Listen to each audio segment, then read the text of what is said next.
want to yield the floor to Madam Chair. Madam Chair, over to you.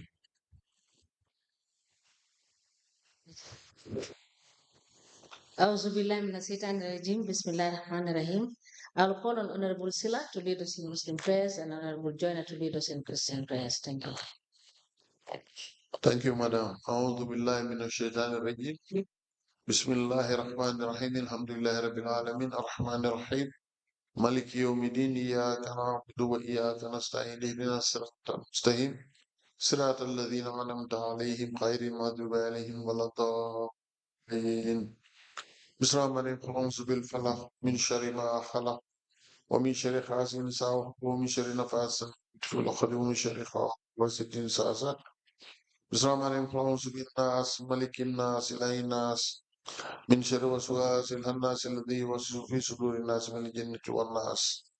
اللهم صل على سيدنا محمد الفاتح لما أغلق والخاتم لما سبق نازل الحق بالحق والهادي إلى صراطك المستقيم وعلى آله حق قدر ودار عظيم. إن الله وملائكته يصلون على نبيه الذين آمنوا صلوا عليه وسلموا تسليما. صلى الله تعالى عليه وعلى آله وصحبه وسلم تسليما. سبحان ربك رب العزة عما يصفون والسلام على المرسلين والحمد لله رب العالمين. الحمد لله رب العالمين. الحمد لله رب العالمين. الحمد لله رب العالمين. الحمد لله رب العالمين. الحمد لله رب العالمين. الحمد لله رب العالمين. آمين.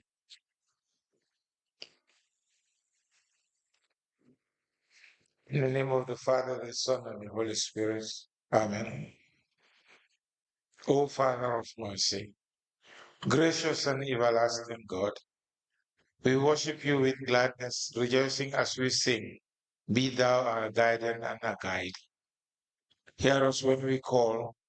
Let not our slippery footsteps slide. Uphold us lest we fall. We glorify you, Lord, for this last day of the month. Blessed be your holy name. Enable us to watch and pray as we go through this steep and rugged paths. We revere thee for all thou hast done. Renew us by your Spirit. Inspire us with your love. And as we continue to serve you in holiness and righteousness all the days of our life, even as we dwell in your house forever. Amen.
Welcome back, Mr. Witness number 1 and number 2. You may kindly take your seat.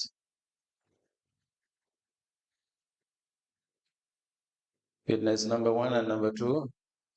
Hello, can you be with me, please, Mr. Witness? Yes.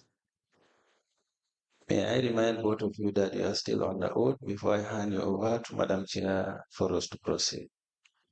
Okay. Thank you. Madam Chair, over to you. Mr. Dibba, good morning. Good morning, ma. Mr. Nyang, good morning. Good morning, ma. You're welcome back. Thank you. Council, you may proceed. Yes, good morning. We have some files that I want to show you, Mr. Nyang and Dibba. These are the files that you've asked to produce. Please give the witnesses the kept files.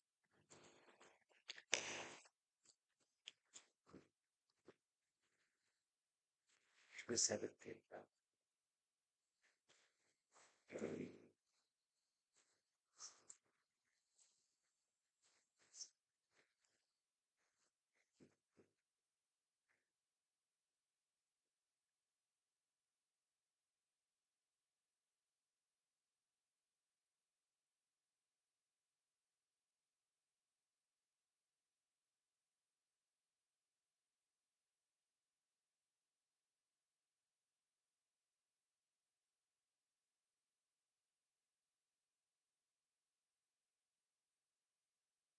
So Dibba, I believe you produced about 17 files altogether, correct? I can't recall. But you signed with the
So Dibba, you can confirm the files.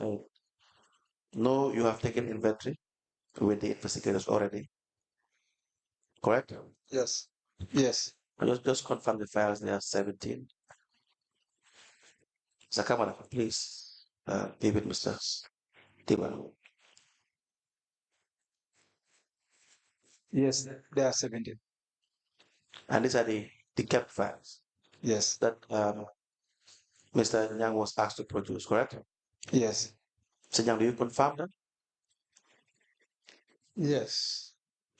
We applied to the 17 files produced by Mr. Nyang and Mr. Dibba with respect to the project, the kept project.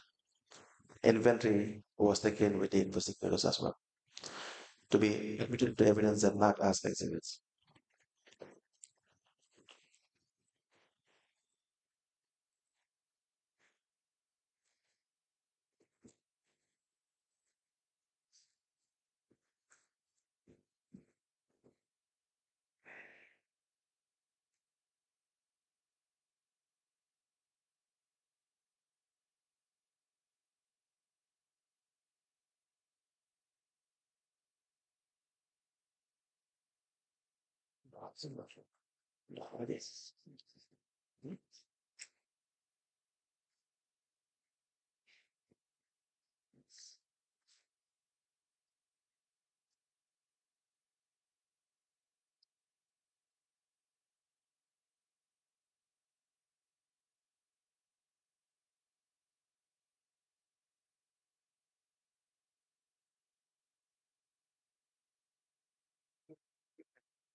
That's it.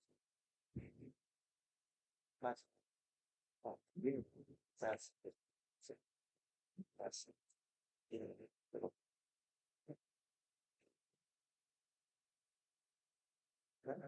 Yes.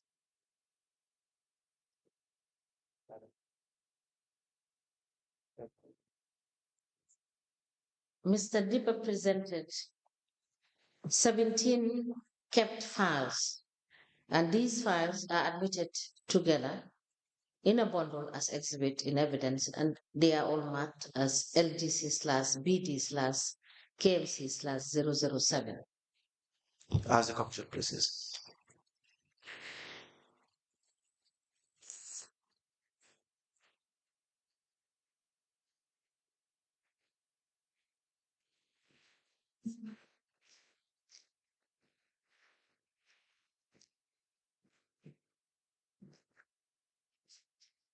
Yeah, that's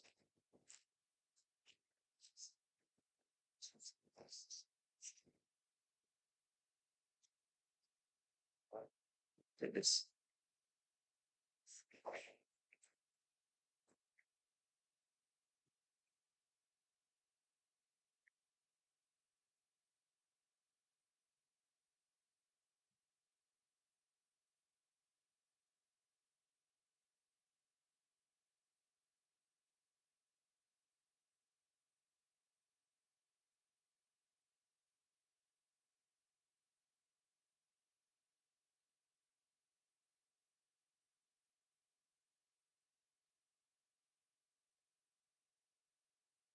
Young, let me just show you voucher number 24183.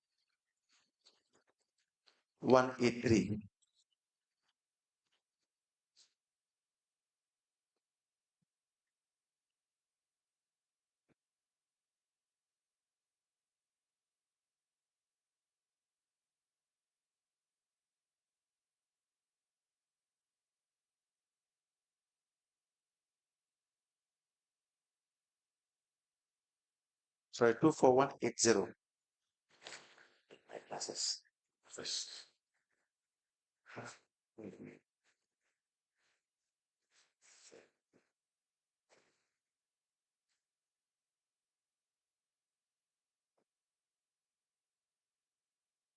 What is that payment for?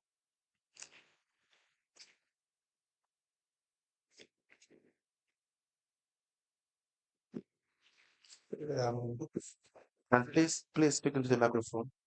Is a payment for coordinating and organizing the kept pitching competition from 28 May 2024 to 28 June 2024.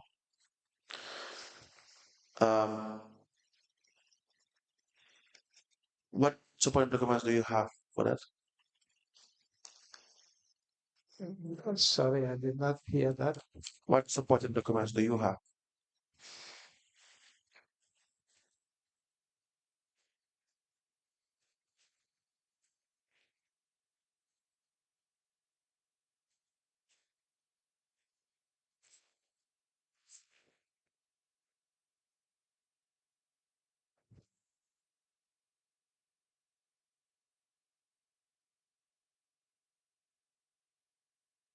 Are there invoices?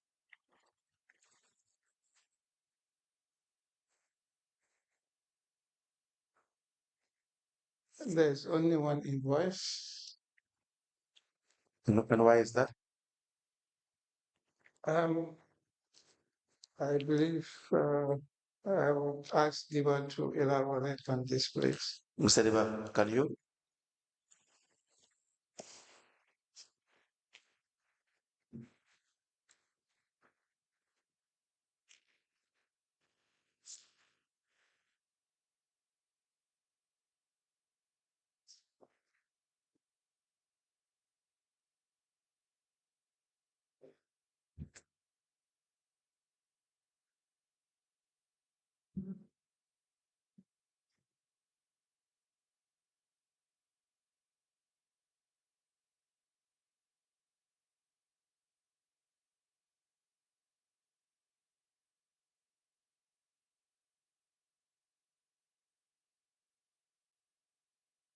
if I can recall properly, I think the reason for the only one supporting invoices, the project manager at the time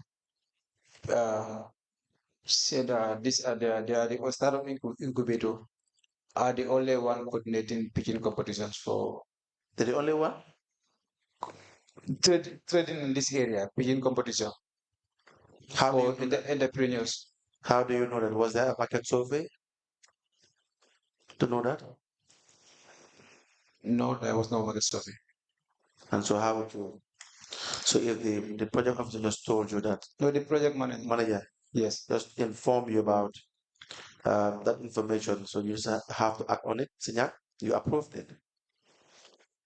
The minimum is 3 quotations. I was not in the signature circuit because I was on holiday by this time.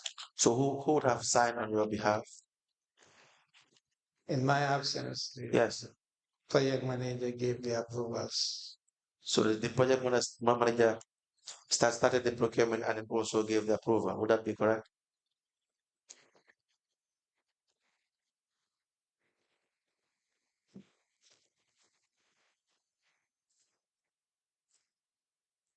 So that payment did not follow procurement process or method. Yeah, the process was started by the project officer. So, and the approval was done by the project manager. And we would have to struggle if you keep on speaking far away from the microphone. We need you to be closer to the microphone so that we can hear you clearly. And the request was from the project officer, and the approval is from the project manager. And it did not meet the minimum requirement for quotation, correct? No. All right. To my understanding, and I say Mr. Dibba is in the circuit. That's why I asked him to explain. Okay, so let's have that one. We have 2 more. We have 2 other vouchers.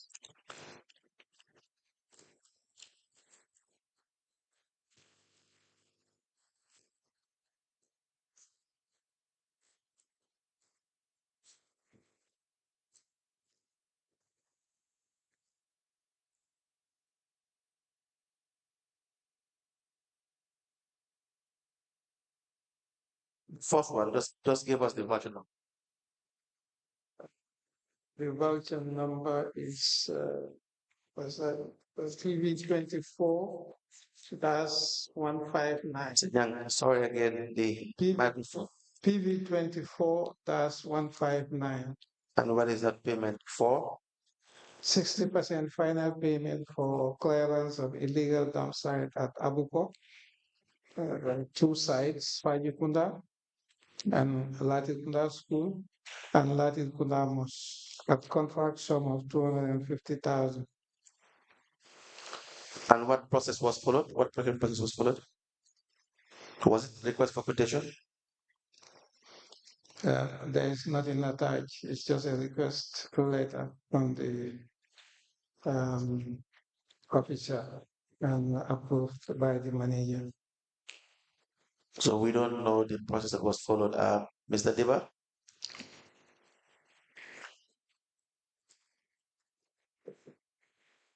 Yes, both of these files, all the documents are there, but as I told you, 2024 finished, so we are currently arranging our files, scanning some of them. That is why this, even not only this, if you check in the files, you may see still now some of them, the informations are not attached because we have detached a lot of them, we are arranging them accordingly. If you can see the PVs also, you'll see manually we are trying to fix our serials. But this I can assure you that there was a request. All the documentations were available at the time of the process. You have had the 3 quotations. Of course. Then they should have been attached to the voucher. Yes. Most of them, most of them, the documents were the finance officer detached them, she's arranging the files. So that those that were not completed also, she's trying to consult the project officers or the vendors to provide the delivery note or the reports. So we are arranging the files at the moment. When we requested the file for the vouchers is what we have from you. Yes. Then you would not know whether you will go back and bring us some quotations that were never present in the first place. So that that would not be proper. If you have vouchers, the attachments are always attached to the vouchers. The spoiled documents are always attached to the vouchers. So that's what we have from. So Yes. we cannot go by what you are saying. I know it will be difficult to believe, but I'm sure. Not believe that would not be a normal procedure. No. Detach supporting documents from a voucher. But we have to arrange them also. Remember that not for this commission, but they have to audit it. So we know what the checklist. That's why they come in one piece, so that when you want to use it for something else, you have it in one piece as well. You don't detach them; you have it in one piece. That's what the vouchers are. That's how they are arranged. Because if you look at it, if there is no request in the first place, confirmation will not be there. Let's go to the second one. Yes, it's the same scenario for both of them. All right. If you're not this one as well, let me have this too.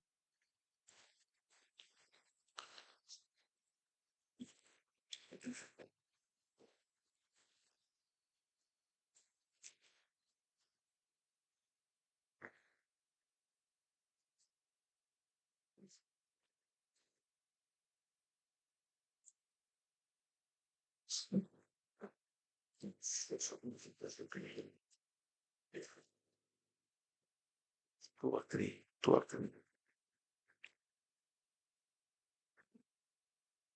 So a lot of these vouchers don't have the necessary supporting documents.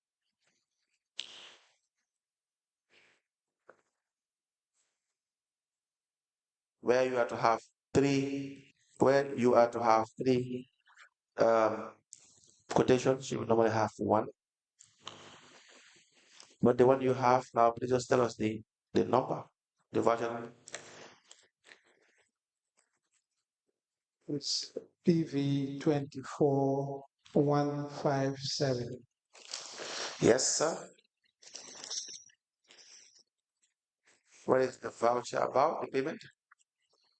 And it's the same thing of clearing of illegal dump sites in a different site than the other ones.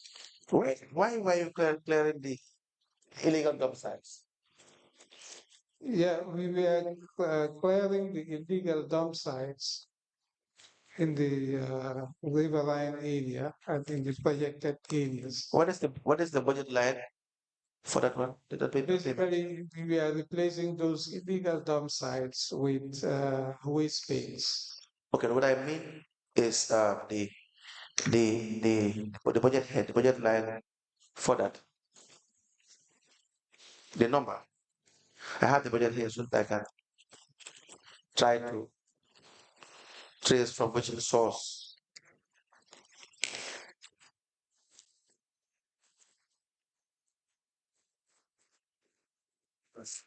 Yeah, I mean, yes.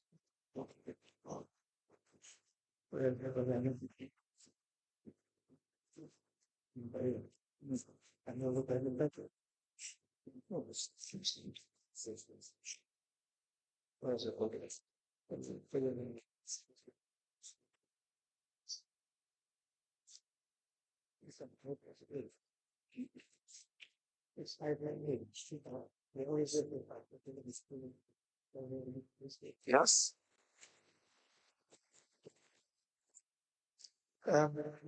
So basically, I've seen that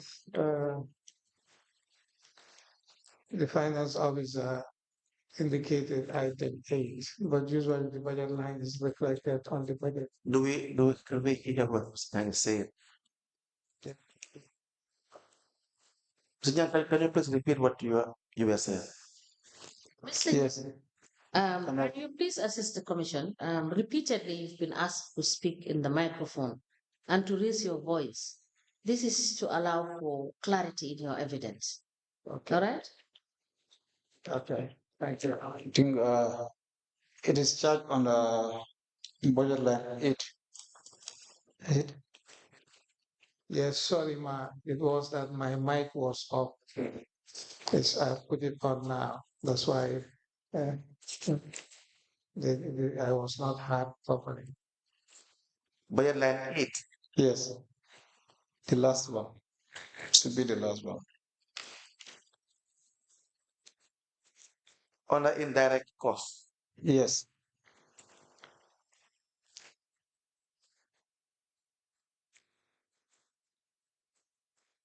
Okay.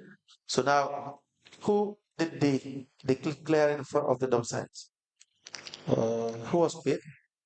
It is Salam cleansing services and general mechanics. Do they have the DPA registration? Yes, I believe they have it. I am going by the voucher. No, because I'm seeing only a contract here, but I believe there must be a GPPA before the contract is set. But it's not attached to the voucher. Yes. And you don't have the required quotations? Do you have it?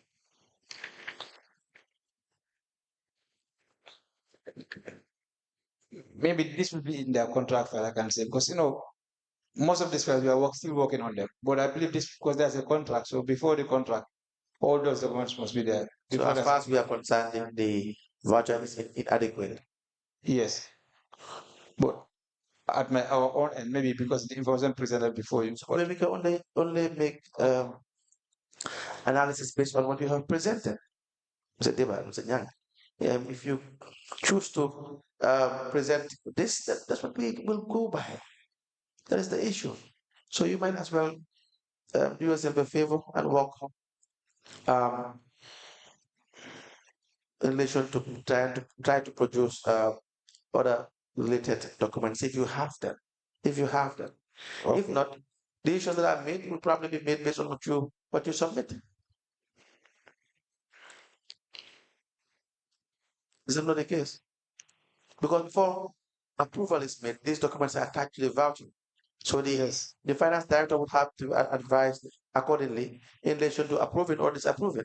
So that when it goes back to the finance department, sorry, the project director, when it goes back to the finance department, you'll also have to assess the attachments so that the payments are cross-checked to make sure they are genuine payments. So I don't know what purpose it serves to start those supposed documents that we don't see, but it goes to no issue. Let me show you the 2023 files. You can return that one. We have mangroves that were procured to 20,000 mangroves. The amount is $396,000. Let's see the first. You also have another voucher of $29 payment for cartridge. I don't know why they are attached. You can help us.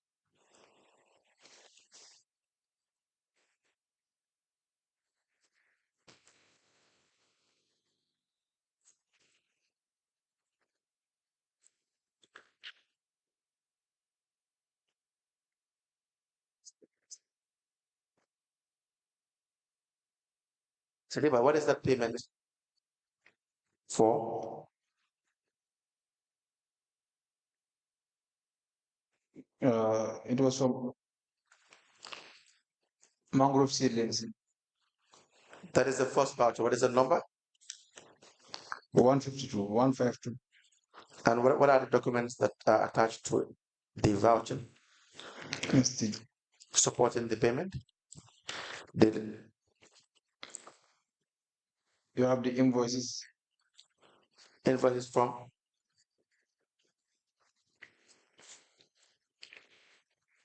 From FSJ. From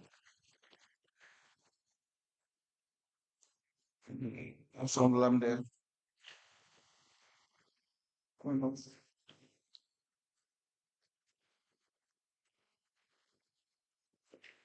From Yatus delivery service. Yes.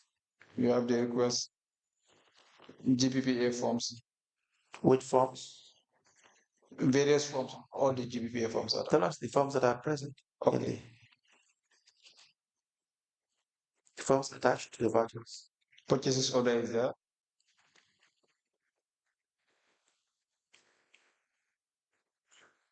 Okay, this requisition is attached. A request for quotation.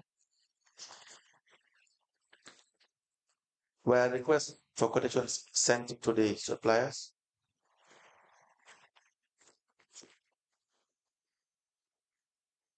First page.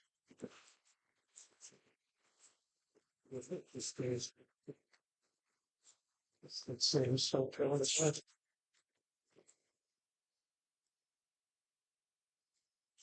No. Then what is the legality or the validity of the quotations you have received? Yes, I know the suppliers are engaged. They provide their invoices. They have to be engaged formally. Well, that one is not done here. You must first send a request before you receive one. So this is where people make their money through procurement. They just get invoice anyhow without sending the request. Well, I know they may have called the suppliers. They come with their invoices and they fill. On the form, though, it's supposed to be here on the first. Who would have done that? This is conducted by the procurement officer. Who in the procurement? Yes. Abdullah Jan. Jan. Yes. And he has the sole discretion to. Yeah, he's the project procurement officer. So whenever he decides the procurement, that you go by that, Mr. Jan? Is that how it works, or it is subject to review? Yeah, it's subject to review because procurement goes on a process. Like, go ahead. obviously, most of the identified officers should have some expertise in procurement, including myself, Diba, and the procurement officer. Yes. So the paperwork that that emanates from the project office. That emanates. Yeah, because the paperwork, the action starts from the project office, then goes to procurement, then comes to finance, then comes to management. So basically, these are checklists that they are supposed to do, and Yes. make sure that these checklists are checked and ticked. So for us at our level, if these files arrive, in most cases you rely on, the previous actions of, finance and procurement that they've done their due diligence. And obviously you don't go and check everything on the checklist. And in most cases, of course you would look through and you would give approval, but not on each you would check everything because they are the checking officers. So you're now surprised that most of these documents are not present. Like we are surprised that most of these things are there present. Okay, let us have that. Well, before that, do we have the goods that were procured? Where do we have the delivery notes? For this particular file? Yes. Check.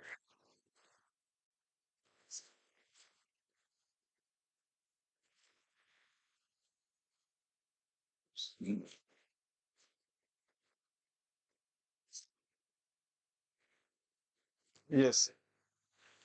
There's a delivery note there. Yeah. And it reads what? Can you please read the? It's 20,000 3 seedless mangroves and dated 23rd August 2023. Were they planted? Let me see. What? Were they planted eventually? Yes, I believe they are planted. Okay.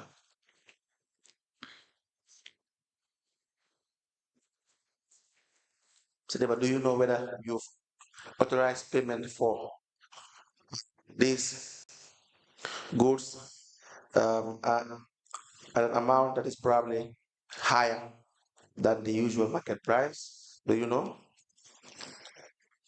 For the 3 ceilings, I understand that the initial price we were charging in 2022 Yes. was, if I can recall, it was $15.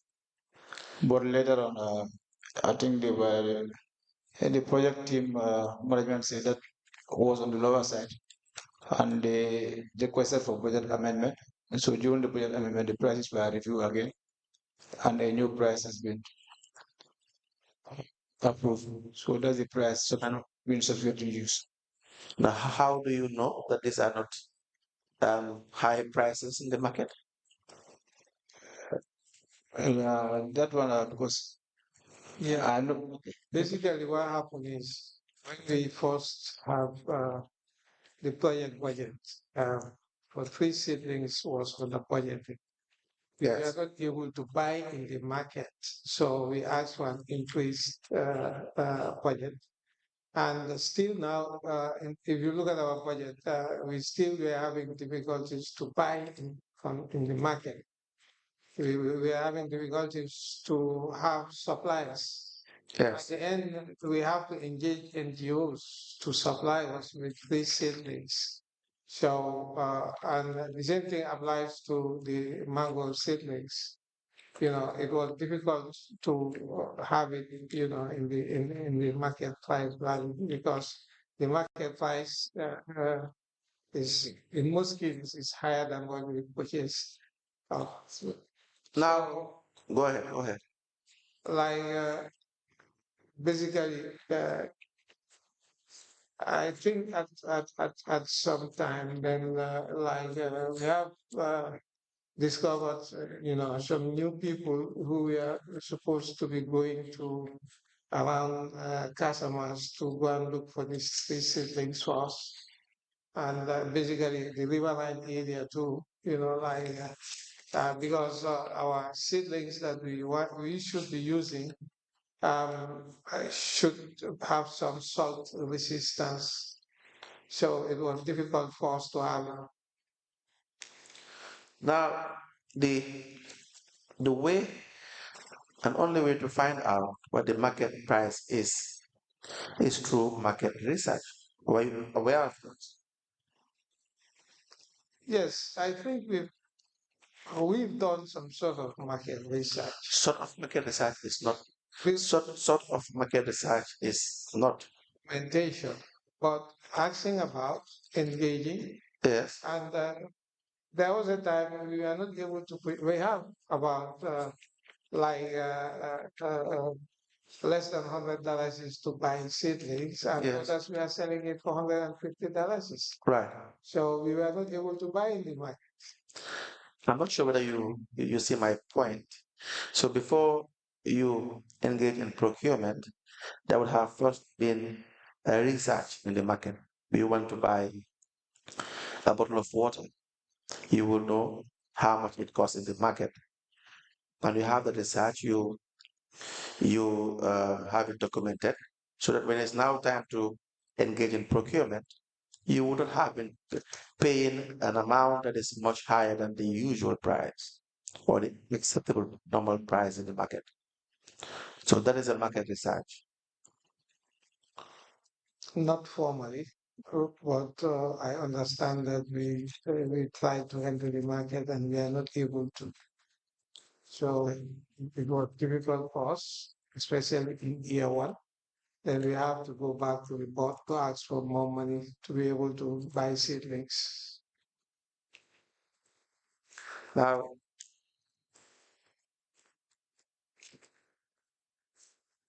half voucher 23119, that is the payment for certification and correction of bidding architectural drawing and draft bill of quantity for recycling shed at back of the market. Do you recall this payment?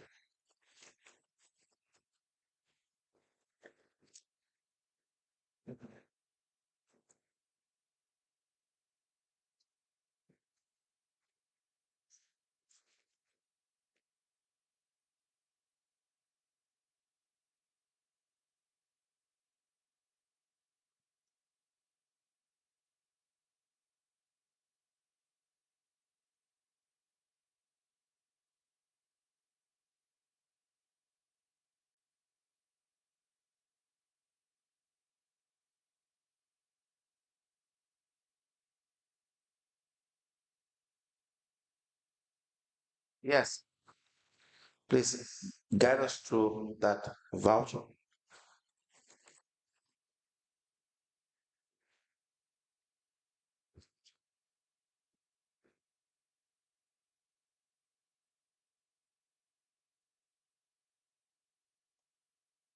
What is that payment about?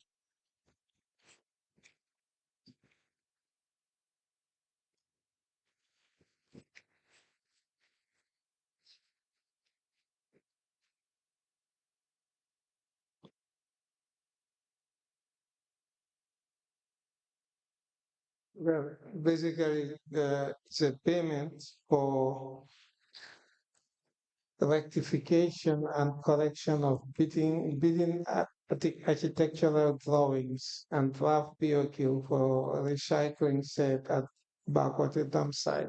Do you mind giving us a background as to what led to the rectification? Why payments were made for this purpose? Um, my understanding is when we have the architectural drawings and BOQ for the recycling set, and when we share the information with bidders, we have queries that, like the drawings are not correct. So we need to find an expert at least to come and do the rectification of this design. And obviously, I believe the experts was single source. And we have this rectification on the bidding document for the bid to proceed. How much That's was what paid? the payment was for. How much was paid? It was negotiated at $50,000. And it was single source. Yes. Why was it single source? Yeah. Well, why was it single source? Basically, I believe it was a standing element, and we need to readjust these bidding documents for the bid to proceed. So, and it was, for example, you have a bid, and there is a time you have questions and answers that the bidders would ask for those, and it was cited that the bidding design was not correct. So we employed somebody to do it for us. So you decided who the contractor would be, or No, it's negotiated. who brought in the contractor? Sorry? Who single sourced this particular contract? How was the contractor introduced to you? Was it your idea or Mr. Dibba? Who introduced the payee, the contractor to the capital project for this particular work?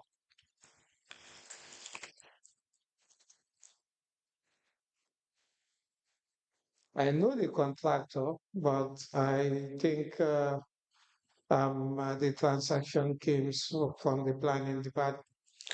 So you brought in the contractor. No, I did not bring the contractor, but I knew the contractor. So the planning department introduced the contractor. Sorry? The planning department introduced the contractor. Yes, for the revision of this. Who in the planning department? I can't remember. But it's if I believe that the contractor was introduced to do this work. by the planning department. Yes, because the planning department is responsible for the architectural drawings. And again, uh, not in line with the procurement processes. Correct? Why would you sanction payment disregarding procurement processes?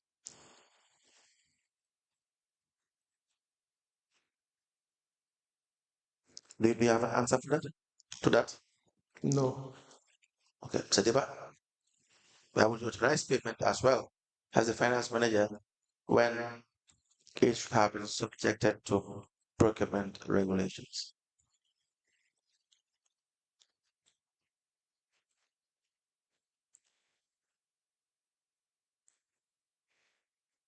Mr. Diba, do you have an answer for this question? No. Okay. I have another payment, MJ20. When it issued with a contract document, MJ20. They were paid $1,154,947. 80 tools. Says 40% second payment for the construction of open recycling shed with secure storage for storing recyclable materials at Bakary Dibba site, in bracket contract sum of 2,887,309.50 tools.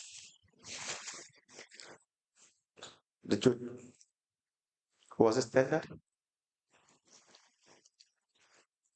Yes, it was tender.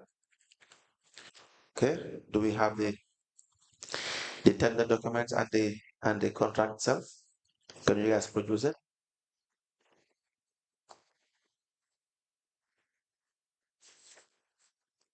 Yes, we could have the tender documents and the And the contract is not there as well. They must have a file with the project. Yes, we will need the necessary supporting documents for that payment as well.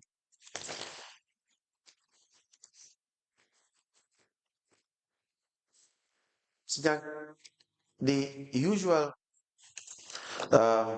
operational procedures in the council or procuring organizations is that there should be a contracts committee.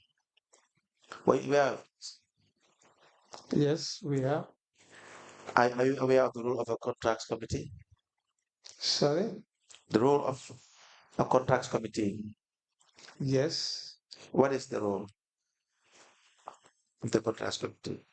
Well, the contracts committee is there to make sure that the contract processes are in line with the rules, and the people on the contract committee should be independent and do the evaluations and recommendations for actions. Good.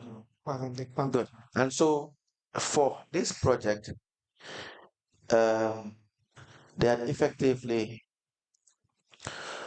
giving you that power. No, there is a contracts committee. It's a contracts committee.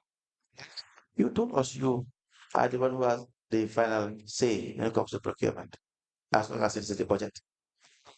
Financing those procurement. There are processes where you know that if the procurement department advise that it could be single source, and it is single source. Are these procurement activities subjected to review by the contracts committee? Not this payment, but no, not that one. It's not this payment. We don't see any evidence of contracts committee meeting on this payment. Did they? They have contracts filed. In the contracts filed, there will be. So all these payments were subject of contracts committee evaluation. All of this. All of. Where is the contracts file? They're in the custodian of the finance department. Mr. Diba, for every payment you authorize, you would have already received clearance from the contracts committee. That's not what I have seen here. Not all. It depends the type of transaction. Most of it. No, because files we are examining here, they have to be subject to contracts committee review. Less than 500,000. That you can go RFQ 3 quotations. That one the procurement can do the sourcing. So those that are going for tenders, and those ones are to be tendered, and contract committee will be sit over it, just like this other one, MJ20. Yes. It was a tender document, the contract committee sat over it. Yes. So the RFQs and single sources, those ones, they don't sit over it. But who says they should not? Who says if it is 499,000, they should not sit over it? Yes. For the council, that's how we operate. Unless if it is job, maybe consultancy that did Most of the procurement that was done were through RFQ. Okay, now let me give you this information for the KMC. Yes. Either the project or main KMC, the contract company sets over transactions over 500. Yes. Or less maybe a work that need a special skills or what technical advice, they can go to the contract committee. But other than that, all procurements below 500,000 is discretional at the procurement level. So even single sourcing must be cleared by the contract committee. Single sourcing. Even single sourcing. Yes. But single source, what is the ceiling? I think the ceiling is 20,000. No, I'm talking about the ceiling. No, I'm talking about the authority for expenditure. Understand? So single sourcing doesn't have to go at the inception stage to GPPA, but you must have the contract committee to sit over it, unless they hand over some of those powers to the special procurement unit. So if they do not do that, then they have to sit over it. So now, for the procurement activities that were done, that were below 500,000, as you were taking decisions on by yourself at your level. yes, Mr. Nyang would be the head, correct? yes. Mr. Nyang, is that correct? Yes, in some instances. Now we'll wait for that, those documents. Okay. Please give me those vouchers. You have a payment made to one line and roof plumbing for plumbing works and installation of water tank and municipal library, including the material cost. The voucher is 25075. You only see 2 invoices there.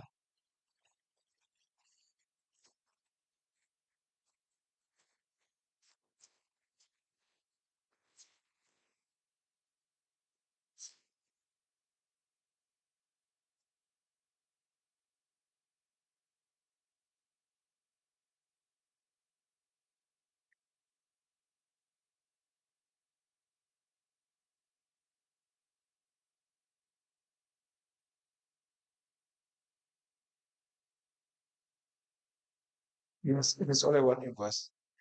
Is it 1 or 2? 1. 1 year. Okay. And why is that? Yes, it is within the ceiling of 20,000. Okay. Yeah, so you can single source it. And whose decision was that, the single source? Yeah, well, anyway, all these decisions, they are procurement related. So if they find out that the price is reasonable, based on their own understanding about the market, and the person can do the job. We don't have a market survey for this. Well, maybe because he's in the market and the trade for so long, so they know the market. Ask for evidence of that. No, I believe he did that one, so I don't ask for those houses. You have 3 million euros to spend. You're making decisions based on perceptions, right? Based on beliefs. You can't do that. Mr. Deba. You know, he's also a trained person. It has to be evidence based. Evidence based. That there must be a survey for even a single transaction. Of course. Do you think it's too little an amount for it to be scrutinized? No, I'm not saying that, but I believe, he's at the council as well. Forget the belief. So the council, they do surveys to forget. So forget the belief. Okay, because the council have that one. So it's the same person representing the council. How many times was he contacted? Do you know? I mean, the procurement. Yes, this individual, the payee, the plumber. How many times was he contacted to service for this project? I cannot recall that. You cannot recall that. Yes. You know why I asked? No. Because the procurement could be split procurement, for instance. It could be split procurement. But I cannot recall that. Yeah. That's why we need to do the right thing, Mr. Dibba. We have salary advancement paid to Mr. ALIEU Nyang. You applied for salary advancement in the month of February. Yes, it must have. Yes, it must have been. Who did you address this application to?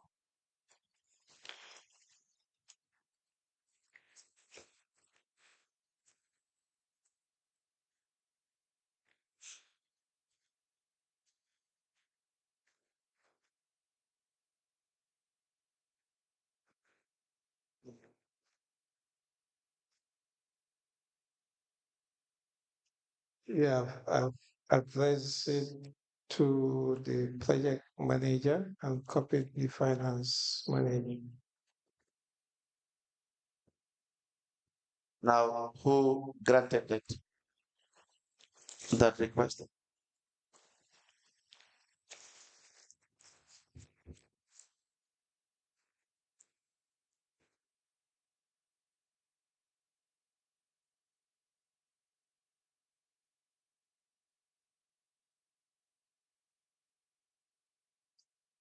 Asked to do Yes, it was granted by the project manager.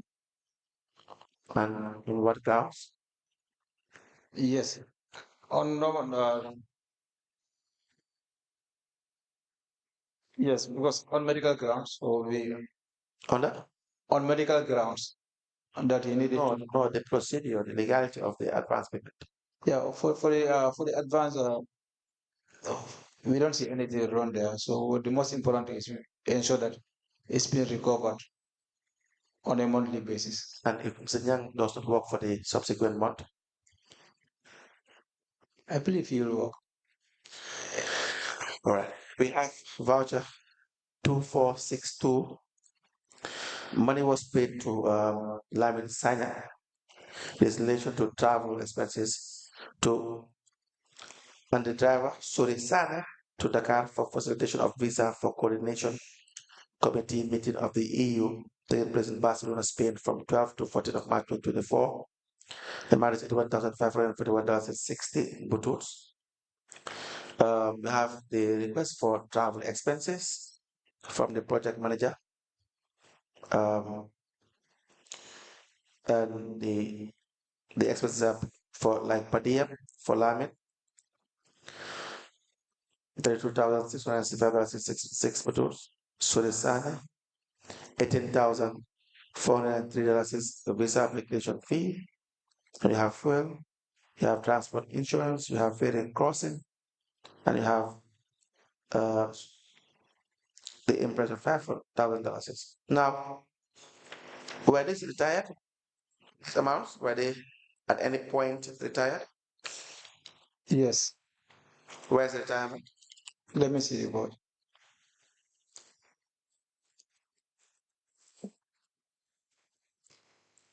So, yeah, would you have the list of projects, whether it is through construction of the library, the children playground, from this 3 million, the activities that were not the salaries that you have paid and so on and so forth, but the projects you've embarked on. Do you have a list? The development projects you've embarked on. Would you be able to provide us with a list? And how much was spent on each?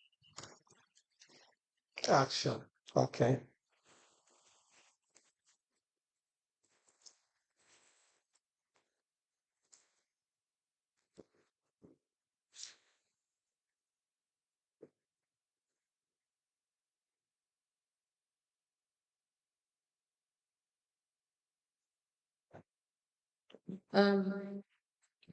Should I? You have a document to present? No, You want to present that document? I just wanted to ask a question. okay. Yes. Mr. Dibba, Yes, um, for the exhibits, yes, for instance, that is exhibit LGC/KMC/ASN/006, which contains the yearly report yes. for the project. Um, we have noted that 29,050 euros was used as supplement for fuel. How did you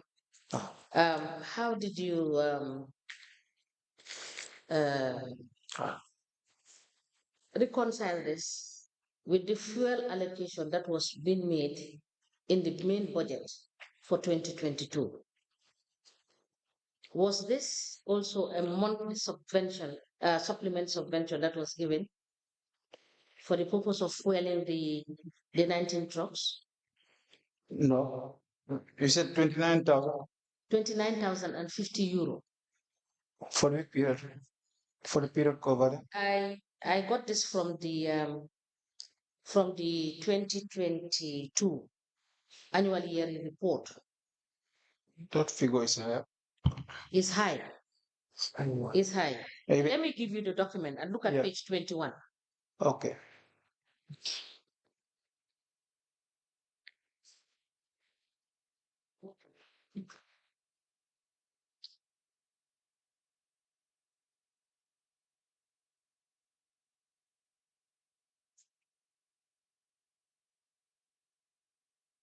That was budgeted for under budget reference 3.3.1 2 stroke 3.5.1 stroke 2.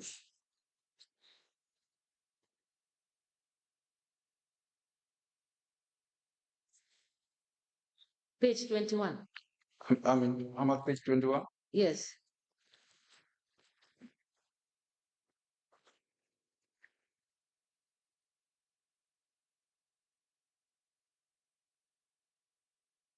The budget reference is 3.3.1. I've seen it. You've seen it. That was for cost for fuel to supplement fuel already allocated. So I'm asking, fuel is already allocated in the 2022 budget. That is the main KMC budget. And the project also provided this budget. Where do we see the reconciliation between this and the one contained in the main budget? Okay, this one is a combination of various budget lines for the fuel monitoring, GPS tracker for the various trucks, the software development, and the fleet management. So it's not about only fuel. It's about various, like it's a not a financial report, it's a program reporting. So they'll combine all the legislative activities to a particular output and give it a one budget. Stop about specifically fuel supplement. It's not, you cannot impute those activities into the, because what is contained therein is very specific. It says fuel supplement. Ma, is it optimize? You help me understand. Yeah, it's optimized vehicle fleet for KMC's 24 waste collection talks. Now, the means is an instrument to monitor the fuel consumption and GPS tracker. No, Mr. Nyang. My question is, was this 29,050 euro, was it expended in supplementing fuel for the trucks or not? I just want to be clear about it. No, it's for the instrument. All right. We will look at the files. If we have any further questions, we'll ask you. Now, if you go to page 22, that same exhibit, did the project construct the community transfer status, which was at the cost of 83,000 euro? Yes. Did you construct it? Yes. You have evidence of that because it's not in the report?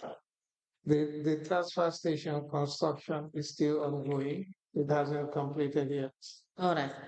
But it's being constructed. Can you provide us verification? Please provide us with the current status and verification. Okay. And then the other question is on the activity of waste disposal. there was an expenditure of 161,800 euro, which is reference to activity 3.1.3 for the purchase of a truck and spare parts. That includes 9 skip bins. Now, was the truck purchased for this sum together with the 9 skip bins? And if these 9 skip bins are are purchased, do you have evidence of that? Yes. The 9 skip bins. All of them were purchased. They are distributed into the community. Yes, so please provide us with evidence, because in that report, there's no such evidence. Okay. Yes. And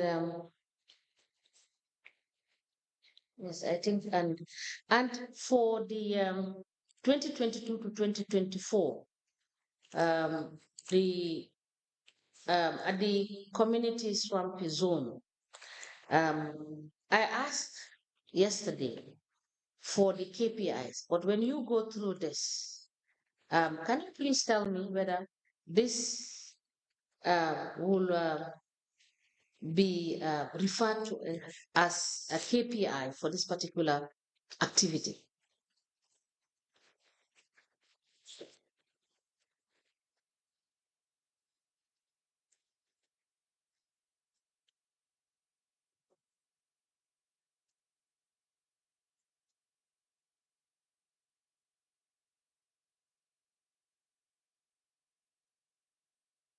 No, this is just a report for the activity. So it's not a KPI. No. All right. So we will still require to have you present to us the KPIs of all the activities you have undertaken under the project.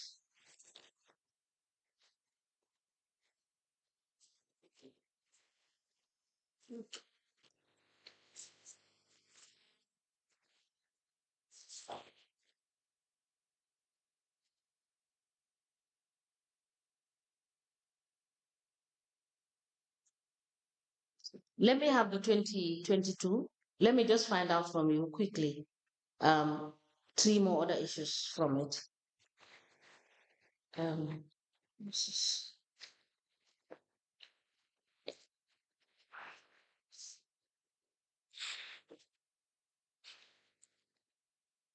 okay.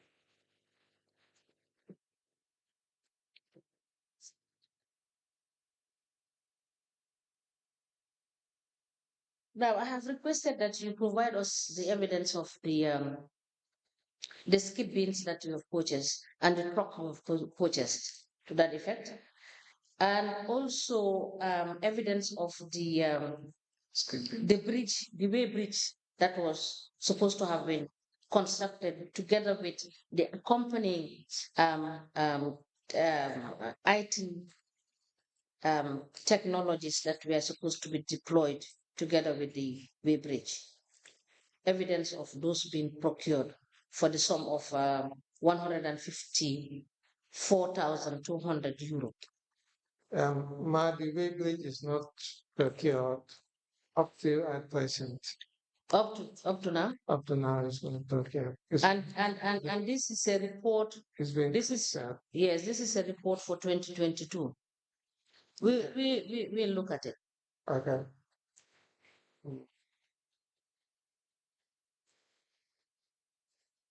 And also the sorting out recycling materials for the dump site. And the shed. Yes. Was that? Yes, it's constructed. It's constructed for the sum of 111,000 euro 500.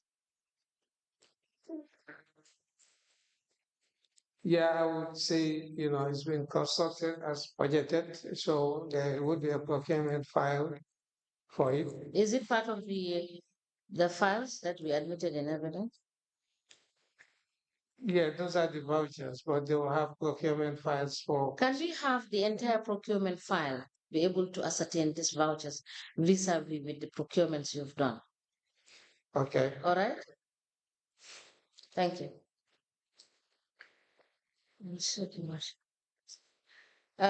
For activity 3H at page 23 of the report for 1st January to 31st December 2022, you expended you expended the sum of 32,160 euros for the purchase of a threading machine. Did you purchase the machine? No, we haven't purchased the sewing machine. Okay, we will look at this because the reason why I'm asking you these questions is because you have said, the verification of expenditure has been done and you've met all your targets. And looking at what is contained in this report and what you have highlighted, most of the things are not done and monies have been expended. But we will seek for further clarification when we look at your vouchers and you get us the file, the procurement file. Thank you. Council, you may proceed.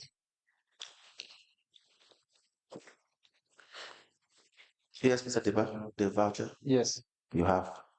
this one is not still not retired. Okay. Yeah. When was this? Which year was this? It was in February. They came with the retirement, but it was not completed, so I don't attach it over it. February which year? 2024. Okay. Yeah. We also have another voucher in 2023, April 18th. You paid scope construction.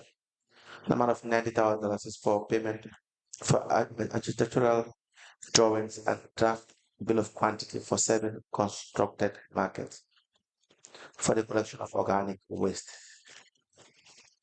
Now, the request was raised by Mr. Dudu Jalo, the project officer 1, output 1, and endorsed by Mr. Yang, the project director.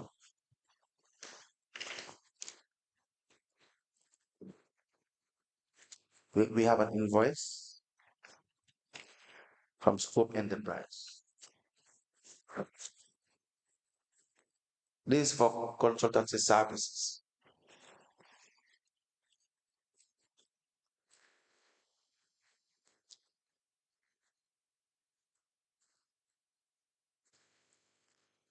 Senor, correct? Yes. Now, Correct. the budget head is 3.3.4, right?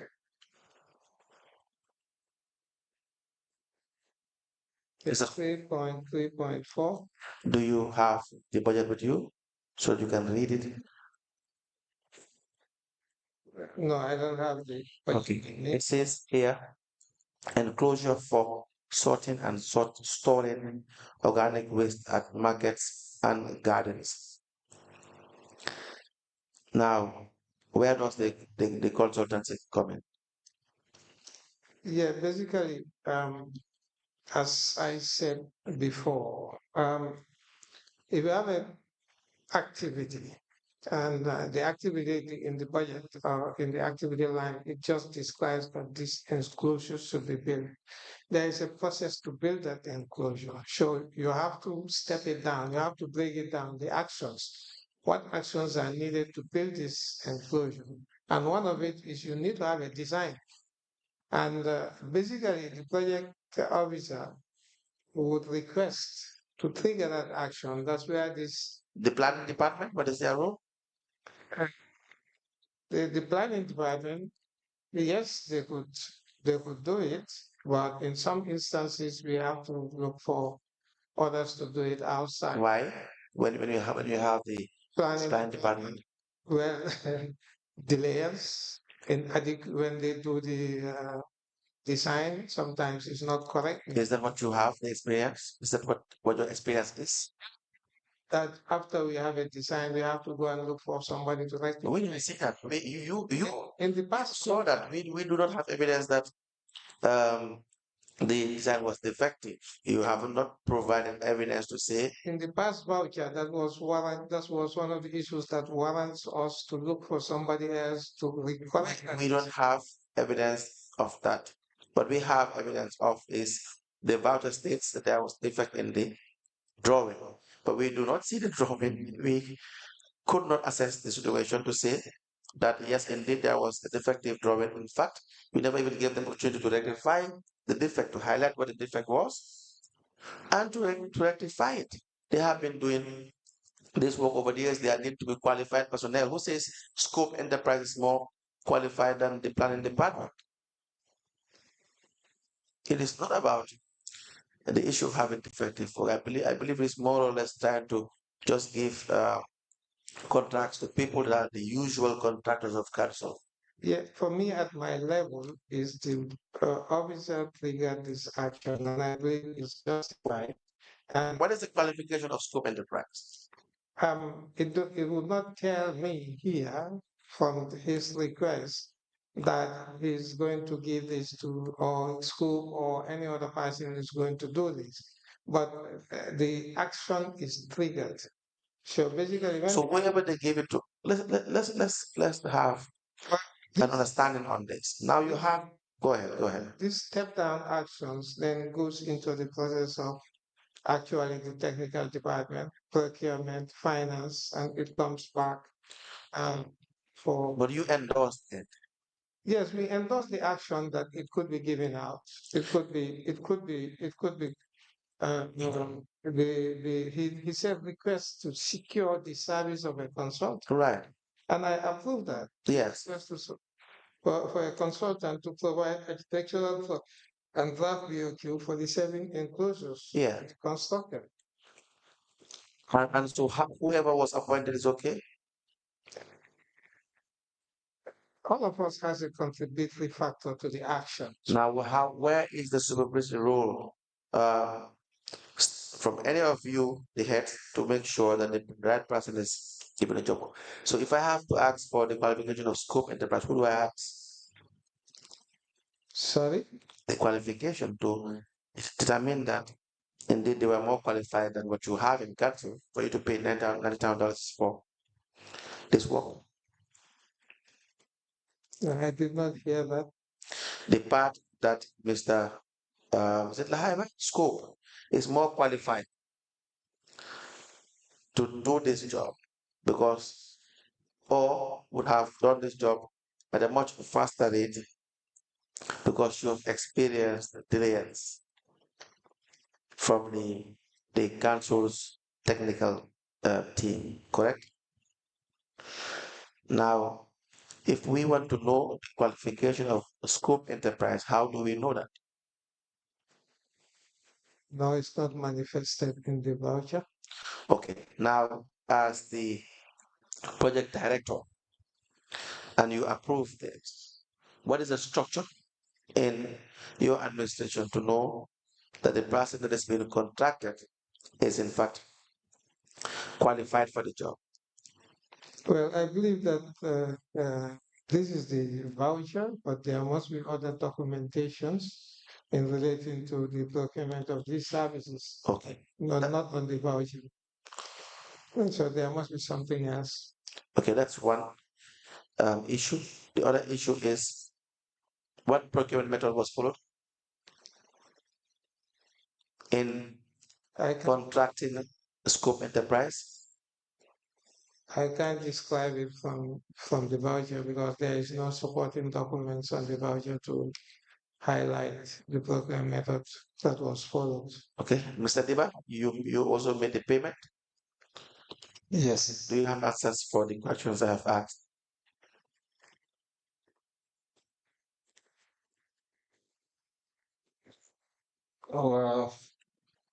For the procurement method, I will check in the contract files whether for scope also will be there, but for the technical expertise in the field of drawings, I don't have any answer on that.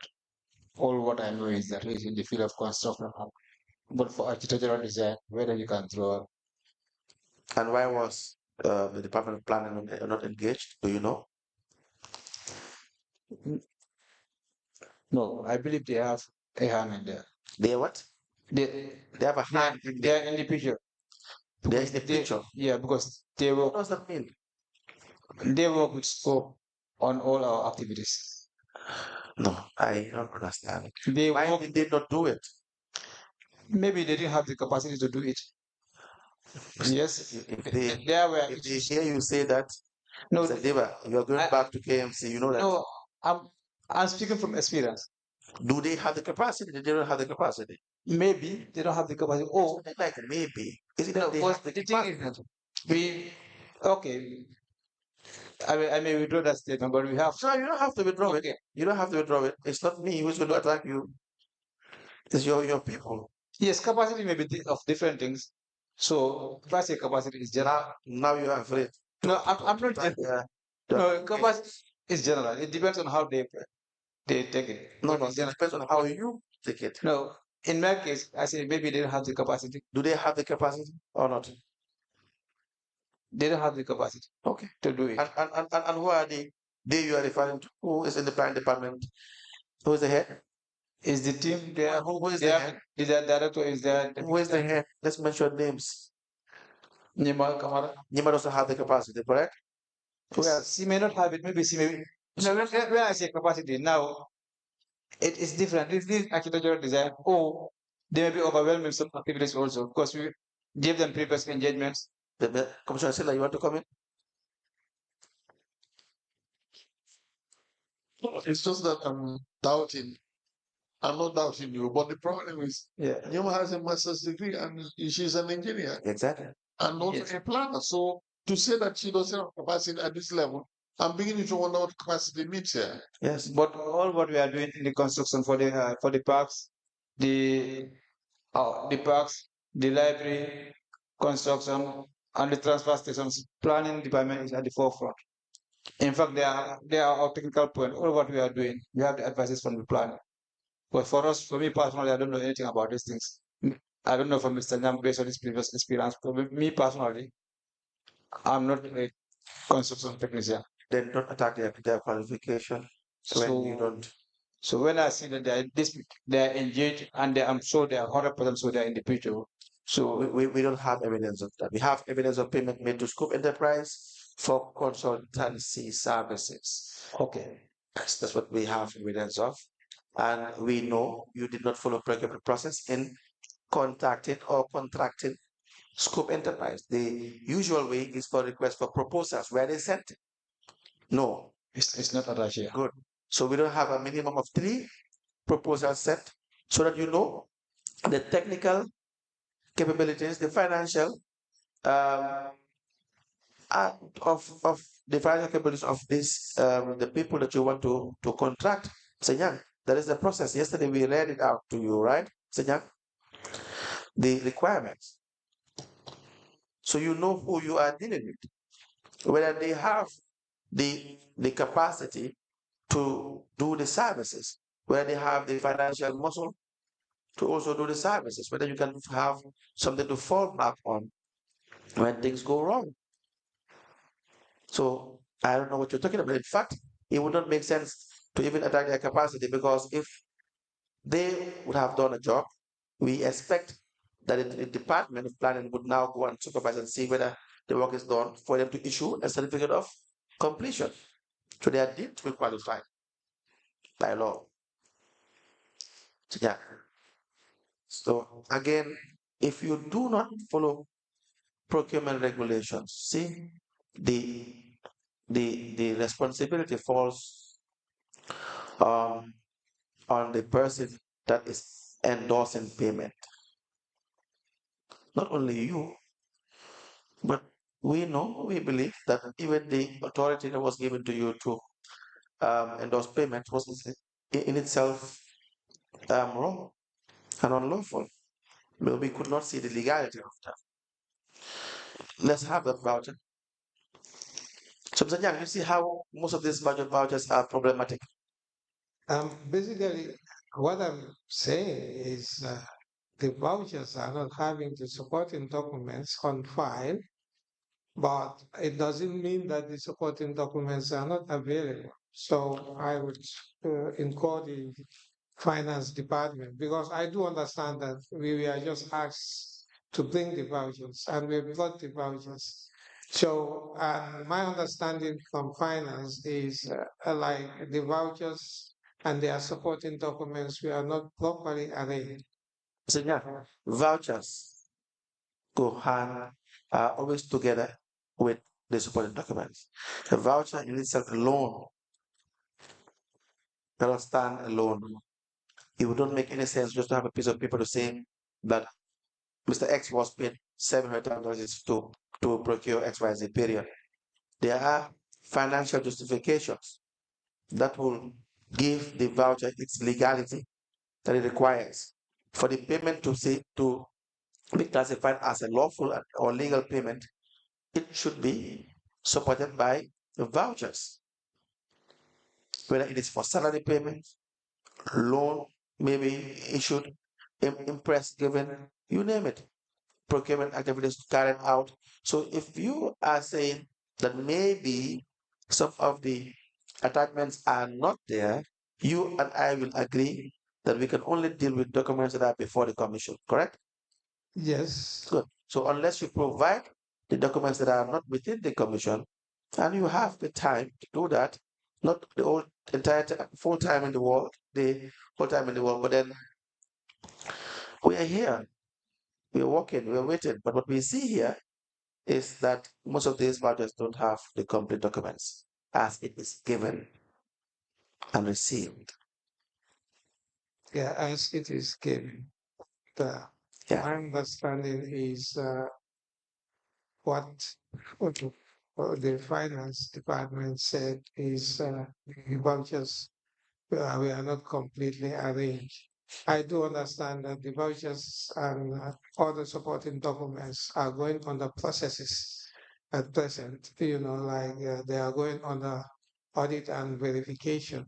No auditor can audit just supporting documents without the vouchers. No auditor can audit separate documents that are supposed to be one. So that statement, with all due respect, would not be logical. These documents would form one complete set of documents for a certain, for a particular payment. So you can't remove 2 or 3 and have it disjointed and it is audited. That's not possible. That's not possible. So if you have supporting documents but you don't have evidence of payment, no one can audit that. They can only highlight that, well, there are supporting documents to suggest that there was a request made, there was a procurement, there were procurement documents or forms filled, but we don't see evidence of payment.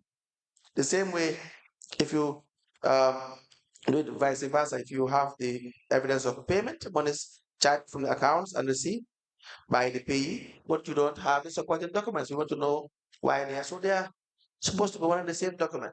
So the idea that they are separate, I wouldn't want to go into that because it would not be logical. But if you have done that, then we can only go by what we have. What we have is the values that are presented, for the most part, don't have the required supporting documents. Correct? So, but again, if you have any, you can always consult. We have the payment for logistics to carry out baseline of M&E data collection. What is that? What is M&E data collection? It's monitoring and evaluation data collection. Okay. Now, more or less, it's a baseline, and that was supposed to be for backwater dump site and its surrounding community. This was given to Haja Kora, correct? Oh. It was by way of impress? No, maybe it's an impress. So if an impress is paid to Haja Kora, it has to follow the usual way of applying for an impress, recording the impress, and retiring the impress.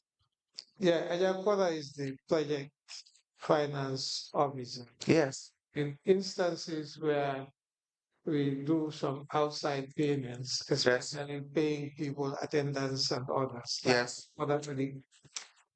She would be given the interest to go and do that action of paying attendees or buying something in supporting of that activity. Right.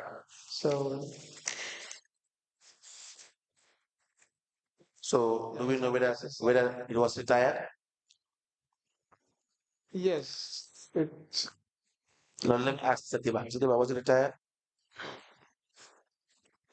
On the face of the document, do we have any retirement? Yes, it is retired. How is it retired? You have evidence of um, receipt Yes, from no, individuals. that's the retirement. That's not retirement. Retirement can be in various forms. How? Yes, It has to be recorded. no, but for the voucher itself, it should be self-explanatory. No. Yes, that's because That's not possible.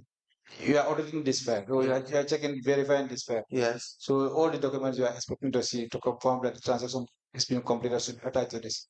Now, is that all? Yes, like let's say. So you don't need to have to record it On a separate place. No, we don't record it.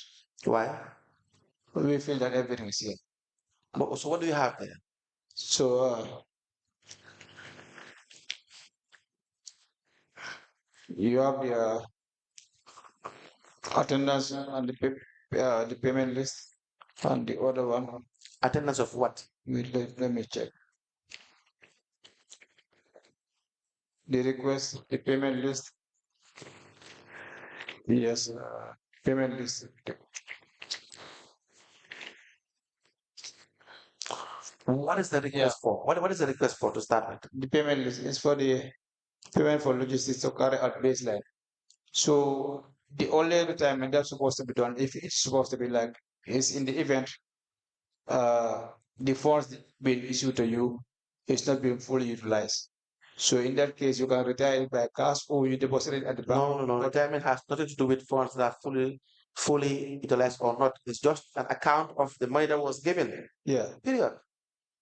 You don't have to make it complicated. It's an account. You have to give account. Yeah. Of the money that was issued. That's just what retirement is. As simple as that. That's the legal definition of retirement. Whether the funds were exhausted or were partially exhausted or were not even touched at all, it doesn't matter. So read the request first. A request for logistics to carry out baseline data collection exercise. I hereby try to request logistics for the conduction of a survey to collect information to fill the missing values in the log frame, which is currently being inputted in the OPSYS of EU. The exercise will last for 2 days and will be conducted in BAKARY DIBBA and Manjayakunda. The first day will be the administration of questionnaires, while the second day will be focused group discussion. 14 participants will participate in the exercise for 2 days at a rate of 2,500. I solicit your approval. Yours faithfully, Durejala Project Officer Output 1, signed on the 14th of. Do we have evidence of the activity done? Like, do we have a report? Okay, that one, there's no report attached. So how do we know that the activity, do we have the data that was collected? Yes, so I can confirm the report, collect the report from the activity, the project officer. Was a report presented, Mr. Nyak? Yes, there was a report. Okay, wait for it. Let me have the voucher.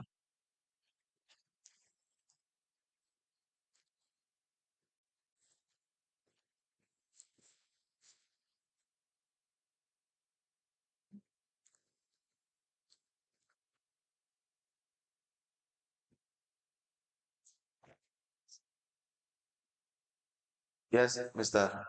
Dibba. That payment of, Yes, is it $300,000? The one I just gave you. yes, it's 300. What procurement process was followed?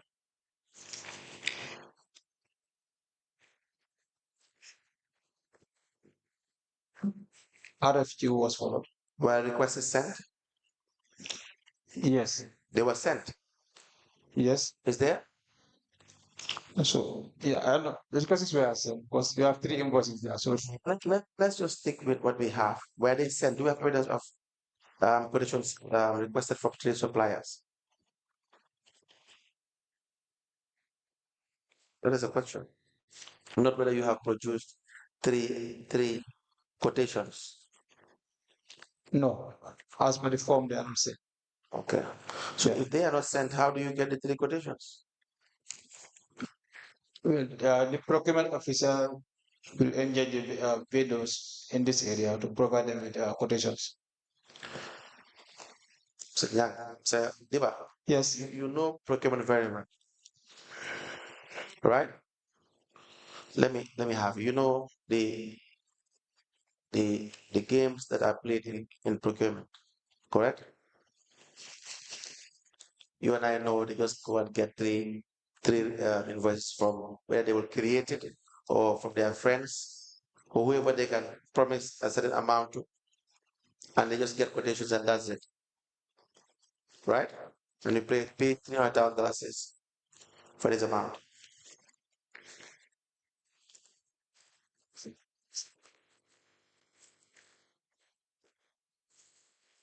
Let me, Mr. Diba, let me just find out from you. Yes. The Mazes report Yes. at page 5, Yes. it talks about the Annex 4 of the conditions of procurement, right? Yeah. Annex 4 is the conditions of the EU based on procurement. And what does that provide? Can you read it, please? Read. I will give you a look at it. Okay.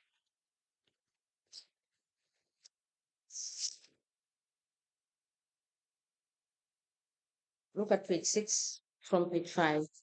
I meant to also ask you, what is this indirect cost of 48,000 euro, 217.75? And this is in relation to some of the informations that you have not given. And if you look at page 17 of the auditor's report, you will realize that you were paying for rent. When Mr. Nyang told us yesterday that rent is part of those what was considered to be part of KMC's contribution for the 157,000 euro.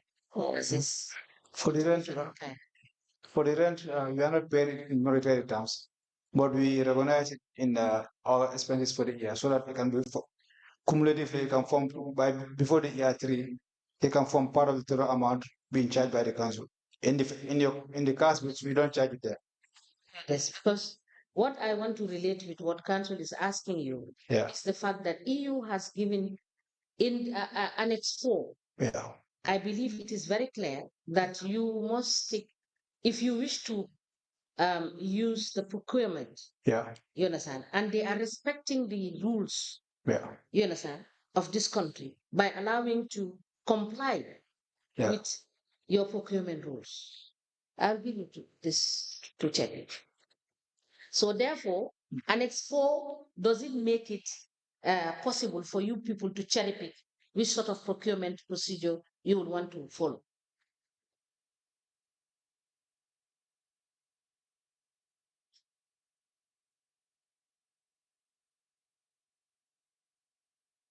Check page 6.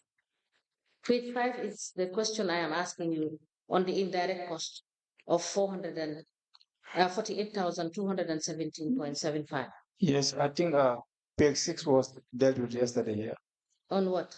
On the procurement rules. Yes. And the risk of non-compliance with procurement procedures. Yes. Was dealt here. Yes. And I am asking this question in relation to Annex 4, because Annex 4 is telling you that the EU is saying in those regulations that is contained in Annex 4 that they will respect, you understand, your domestic rules. So you do not have an option not to follow the procurements as provided for under the law. Is that not the case? Yeah. Thank you. Yes, I understand. Yes. Yes. So what about this indirect cost issue? Mr. Kamara, let me start.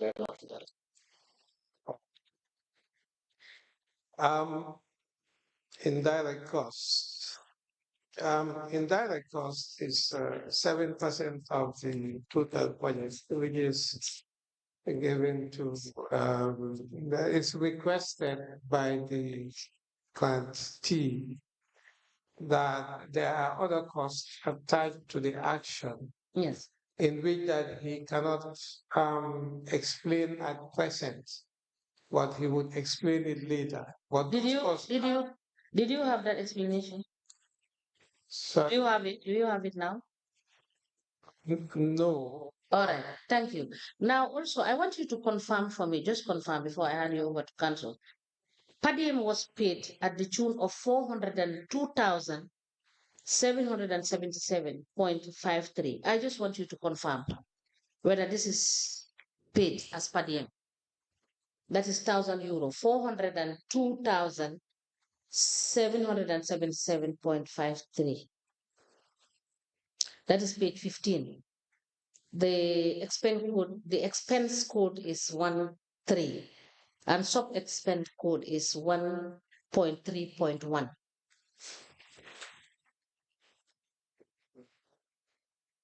Page 15. 1.3. It talks about per diem. Correct? Yes. So 1.3.1 is itemizing everything, and it is giving a total at the end of it all as in expenses for per diem payment for a single trip is €402,000, 777.53. I just want that confirmation.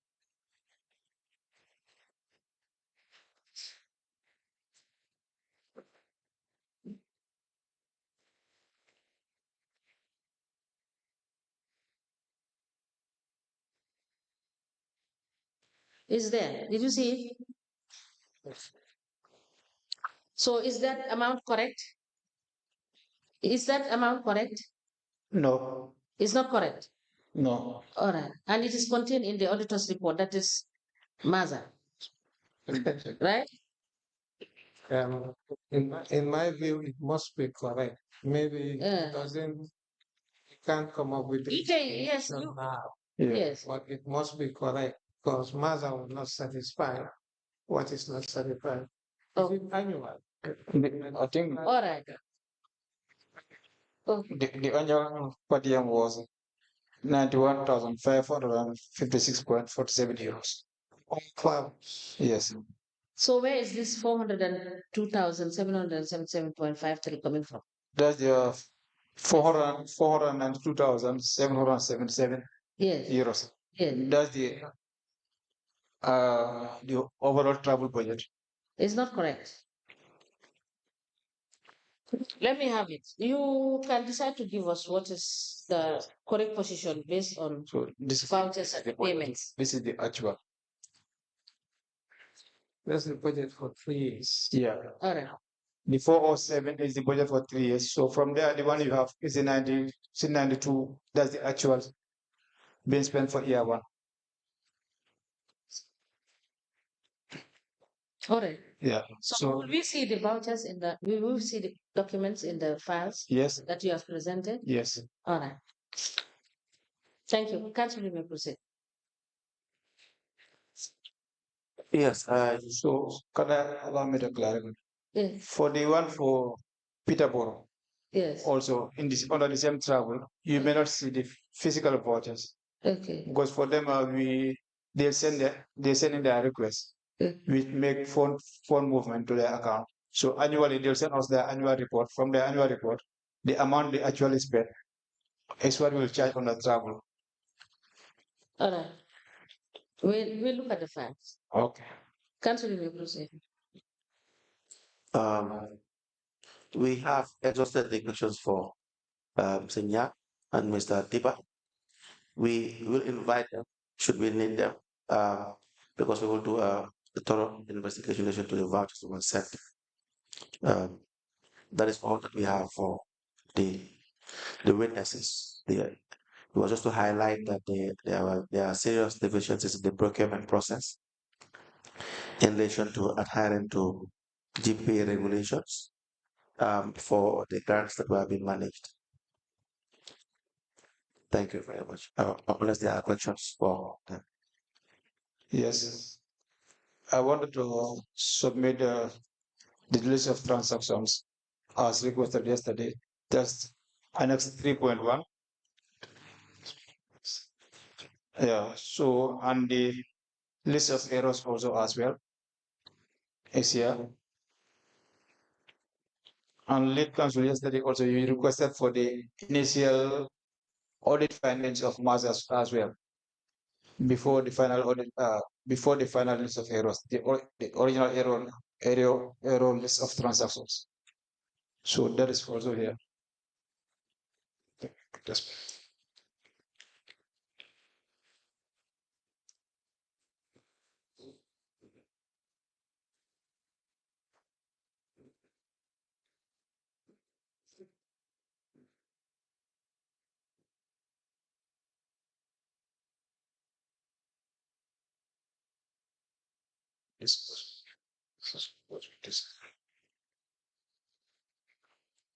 And the other one is my employment contract to the project as requested on Thursday.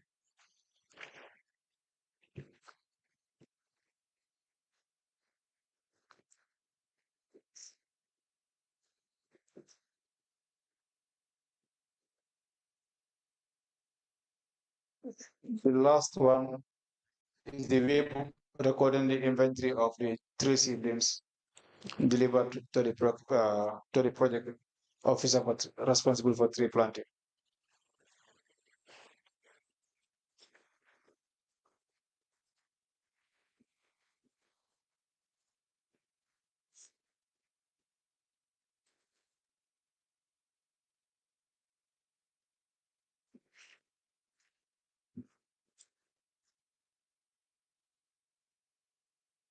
This is the logbook. Yes.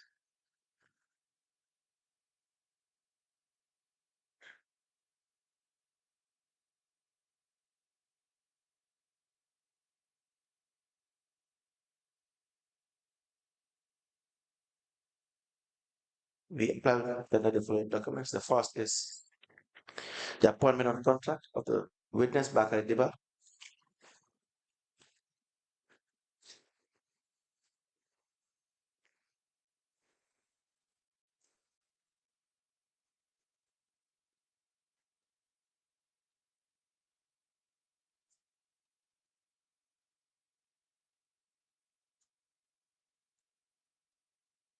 Yes, there are two. The other one is for the finance officer. I started as a finance officer. And then you will later to a manager. The first is dated the 27th of January 2022, and the second, 8th of June 2022.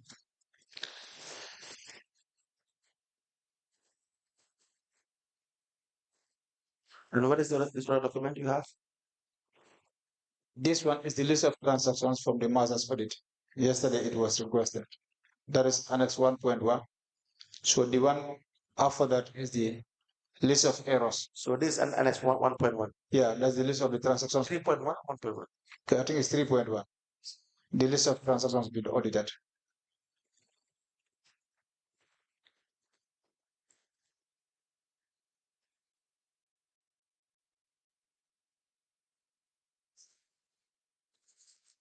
So Deva, you will have to have a cover note for this one, and you can submit it through Mr. Kamara. Okay, no problem. And this is also not very clear. It's not legible. You can't read it. The last one. I don't know because that's how it is, because it is the length of the document. I have my reading glasses on, but I can't still see any word. I'm not sure whether the commissioners can read this. Unless we can use supply you with the electronic copy. Yes, you can always read. That's what for the hard copy. That's the only thing. And the logbook for the year 2022. Yeah. It has 13,003 seedlings received by Buba Jadama and 6,000 mangroves by Buba Jadama signed. Also 24,000 mangroves for Old Joshua by Buba Jadama. 2,400 mangroves for Talinde by Buba Jadama. Different tree seedlings to Ibo Town, 850 by the same Buba Jadama. and 10,000 seedlings for received by Bogo Jadama. This is said to be the logbook.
A letter dated the 8th of June 2022. It has reference KMC/HR/001. It is addressed to Bakary Dibba, and it has the caption appointment on contract. The letter is signed by Kajali Jane, CEO, and it's copied to the Lord Mayor, Establishment and Appointment Committee, Director of Finance, Director of Audit, IT Manager, Project Director, kept, Project Steering Committee, and Executive Secretary.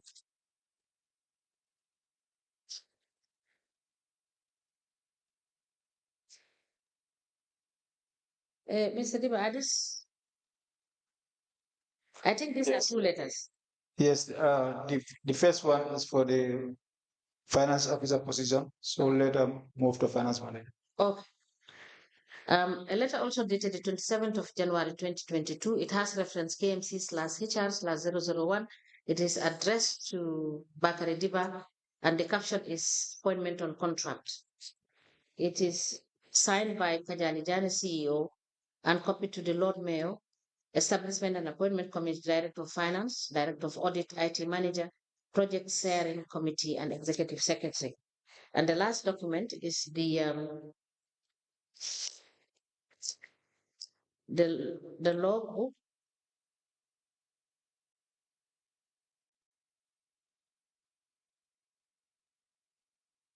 This is just, it's barely a page. Yeah, it is specifically for the inventory of 3 seedlings received. So usually when the procurement delivered, the project officer also will have a log where he sends confirm receipt of those. So this logbook was maintained since 2022. Yes.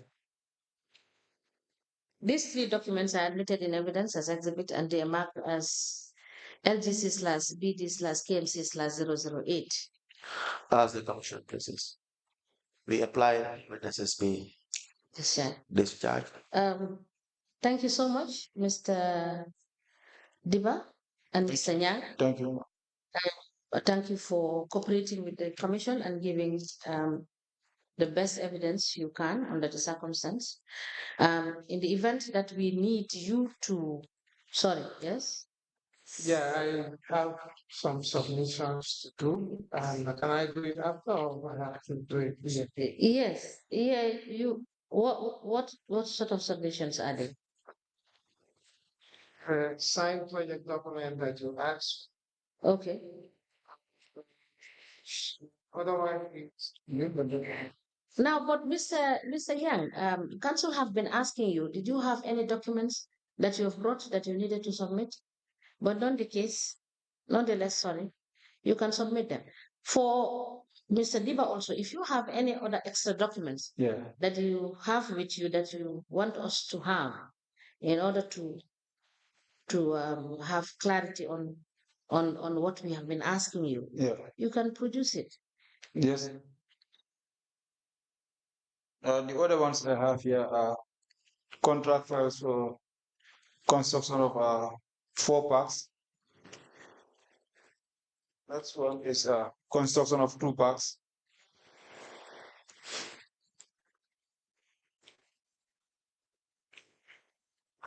The other one is a construction of waste enclosures. So the remaining contractors are there. Where? Habitus? No, they are at the office. But they were requested here today Yes. that they can have access to all the contractors. So I came along with these 3 so that if the event is come. Okay.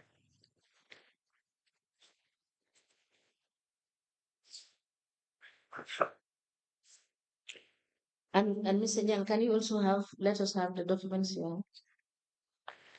Yeah, I have a signed contract document, the EU contract document signed. And I have the finance and accounting procedures that was agreed at the steering committee level. I have my application letter, my contract offer letter. I have my acceptance letter. I have the financial identification letter of the bank account opened by KNC prior to me joining the project. And I have the draft project completion letter, matrix, in which it is identified actions which have been completed on date and which is ongoing that you've requested for today. And I have the steering committee minutes, some of them that was requested.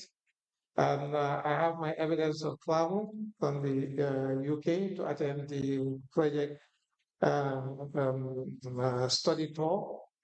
And I have a monitoring annual yearly report for 2022. I have first quarter narrative report that you requested yesterday. The narrative report quarterly. I have one for 2022. This one is January to February, January to March 2022, 1st April to June 2022. This is an action plan for 3rd quarter 2022. This is a project steering committee meeting minutes for November 2022. This is an activity work plan for output 2023. These are the pictures for the mangrove planting that asks us to bring. These other ones, I could leave this one because it's already been submitted by Mr. Dibba. This is an annual yearly report for 2022. And this one is an annual report for 2024. And this one is annual report for 2023.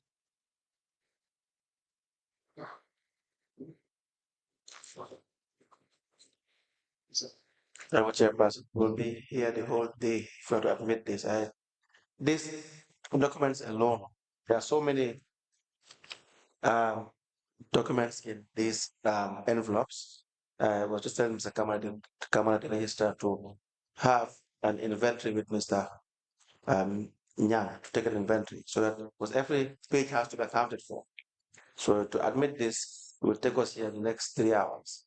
So they can have a governor to explain these documents that are there, and then they go through it through with Mr. Kamara, and we can have it recorded that it was given to Mr. Kamara the registrar. And together with these ones as well. Okay. So another one is the project governance. Right? And these are summary of activity we can talk. So, is that all, Mr. Nyang? Is that all? Yes. Yes. So now, upon application by council for the fact that the files, we don't know what they contain. We'll ask Mr. Dibba to have a cover note of what the files contain so that we know that this is what we are receiving from you. And Mr. Nyang, the documents you have given us, please do a cover note itemizing every document that you have given us. And then this you could do that. And tomorrow you could hand it over to Mr. Kamara. All right? Thank you. Thank you. All right. Thank you so much. So you are discharged, and we will call you when we review these documents if there is need to for any further clarification. All right? Thank you, ma'am. Thank you. All right. You are discharged.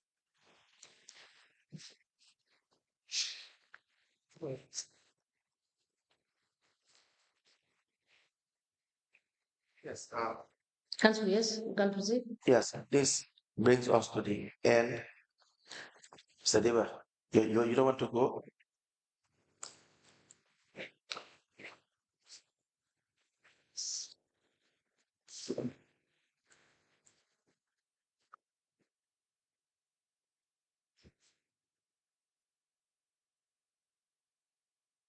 Yes, Honorable Chairperson, Honorable Commissioners, this brings us to the end of the public hearing. We have called and had over 300 witnesses. I've said last time over 200 witnesses. It appears as if we've had 386 witnesses or thereabout, spanning from different institutions. We have had evidence from the Office of the Permanent Secretary, Minister of Lands, and regional government and religious affairs. We've had evidences from GPPA, the government institutions, the National Audit Office, in relation to their mandate in auditing the local government area councils. We've also had evidence from 8 area councils, and there are contractors as well and suppliers that they have dealt with that have probably registered with GPPA, and some have not registered with GPPA in relation to the activities they have done with the area councils. And this was done in line with the TOR that was received for the mandate of the Commission in relation to the work of the Commission since its inception. The first is to look into the loans required for and on behalf of local government council between the period May 2018 to January 2023, and whether applicable policies and procedures were followed in securing such loans, the presence of a group of persons directly involved in securing such loans. You are as well to look into, which we have tried to investigate over the period, the funds used for the repayment of such loans, the withdrawal of diverse sums of monies from local government council bank accounts, to also ascertain whether bank policies were followed in the creation and operation of the accounts and withdrawals of the funds thereof. Therefrom, ascertain whether the withdrawn sums were properly applied to budgeted and lawful purposes, and identify institutions, persons, and group of persons directly involved in the payment, withdrawal, and application of the said funds. Also, the granting of the use of local government council landed properties, and ascertain whether applicable procedures and laws were followed. You want to investigate as well the increment of salaries and allowances of staff and elected officials of local government between the period of the mandate, that is within the period of the mandate, that is the 28th of May 2018 and January 2023, and ascertain whether such increments were done in line with applicable procedures and laws. The general staffing situation of a local government council, and ascertain whether a council is overstaffed and such staffs were employed in accordance with applicable policies, procedures, and laws. And also as to whether a local government council has the following management tools: number 1, strategic plan; 2, establishment register; and fixed asset register. We also investigated issues in relation to the remuneration of such advisors that may have been employed by council, and whether they are in line with budgeted and lawful with the budget, and also the payments were lawful as well. You want to inquire into the recruitment of retainer consultants, lawyers, or law firms, and the remuneration paid to them, and ascertain whether applicable procedures and laws were followed. The creation of third-party limited liability companies, which the local government council is a shareholder, and to ascertain whether such shares of a council were acquired in line with applicable procedures. Any other person or person that may be reasonably related to the foregoing inquiries and perform such other functions as may be conferred on the commission by the applicable laws. You have to identify whether any persons or group of persons committed any offense in relation to any matter inquired into by the commission here, and the commission shall recommend ways and means of improving on the supervision of the local government accounts in a bid to ensuring that irregular withdrawals from local government councils accounts do not reoccur. B, recovering or restoring any assets, monies, or other resources that may have been illegally taken, misappropriated, misapplied, or lost. And in doing so, you have to present your findings and to see whether as well they have been compliant with the financial manual, the training and information technology policies were available, the standing orders were available, and overall, the general institutional arrangement and process of local government councils. That is to see whether policymakers such as the mayors, mayoresses, chairpersons, and councillors are directly or indirectly involved in policy implementation as to the day-to-day operations and management of a council, and where they have internal audit unit, procurement unit, and information technology units. That all funded projects have also followed applicable procedures and were properly audited. All major contracts, including procurement contracts that were entered into by a council between the period under review, have been followed with applicable procedures and laws. All public-private partnership agreements that were entered into by a council between the period of May 2018 and January 2023 have benefited the council and the public. And all appointments on contracts between the period May 2018 and January 2023 by a local government council, and ascertain whether such appointments and their remunerations are in line with the applicable policies. The creation of advisory positions between the period 2018 and January 2023, and whether such advisors were, their payments and their appointments were in line. We have done this over a period of 2 years and about 4 months, I believe. I've been properly advised by the registrar, who is. We had the public sittings for 28 months. Yes, 28 months. And so during this period, we have had several witnesses spanning from all these institutions we have mentioned earlier. We have tried to draw to bring to the attention of the commissioners and the chairperson that the operations of the municipal councils over the years within this period have definitely not been following to a great extent the regulations that they are to follow, the Finance and Audit Act, the Procurement Regulations and Act, and bearing in mind that they have financial autonomy. The councils do levy taxes of various kinds and manage the monies that they raise in every given year. And so these monies for the longest period have not properly been checked to make sure that they benefit the people in the manner in which they're supposed to benefit. So we have called witnesses ranging from CEOs to the finance directors, revenue collectors, and heads of departments of various kinds, and also the mayors and mayoresses where it was possible. And we have seen that the operations of these bank accounts do not, all area councils follow regulation, that is the Finance and Audit Act.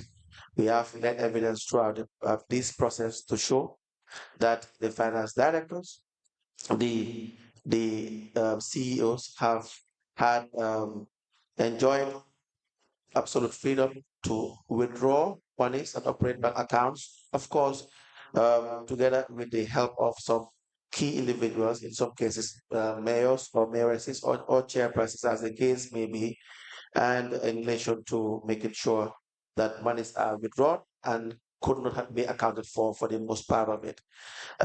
We have also the evidence to show that the Gambia Public Procurement Authority, which should regulate the procurement activities, where at some point in time complicit in some of these activities in relation to not monitoring, or in fact, in some instances, there are all reasonable grounds to suggest that they would turn a blind eye in making sure that there is strict adherence to procurement regulations.